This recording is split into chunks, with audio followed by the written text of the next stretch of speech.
పార్వతీపురం మన్యం జిల్లా Kurupam market yard committee చైర్మన్లు ప్రమాణ స్వీకారం ప్రభుత్వ ఎమ్మెల్యే తోయక జగదీశ్వరి ఆధ్వర్యంలో ఘనంగా నిర్వహించారు. ఈ మేరకు చైర్పర్సన్ కాట్రక కళావతి, వైస్ చైర్మన్ గార గౌరీ శంకర్రావు, నియోజకవర్గ కూటమి నాయకులు, కార్యకర్తలు ప్రజల సమక్షంలో ప్రమాణం చేసి బాధ్యతలు స్వీకరించారు.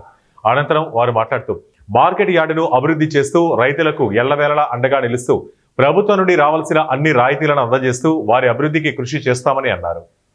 నిజంగా మీ అందరికీ ప్రతి ఒక్కరు కూడా ఐవీఆర్ఎస్ వచ్చిన తర్వాత మరి మీరందరూ మీ ఫోన్లతో నొక్కి ఎంతో ఆదరించి అభిమానించి కళావతి గారి నాయకత్వాన్ని మీరందరూ కూడా కోరుకోవడం జరిగింది. మీరందరూ కోరుకోవడం జరిగినప్పటికీ నేను కూడా మరి ఈ రోజు ఇక్కడ ఎస్టీకి ఇవ్వాలని చెప్తే ఎస్టీకి ఇవ్వడం జరిగింది. కాబట్టి మీరందరూ కూడా ఏదైతే చెప్పినట్లుగా మరి చైర్మన్ గారు అయితేనేమి, అలాగే నేనైతేనేమి, ప్రతి ఒక్కరు కూడా నాతో ఉన్నోళ్ళు కూడా ప్రతి రైతుకి అండగా ఉంటామని చెప్పి ఈ సందర్భంగా నేను తెలియజేసుకుంటున్నాను.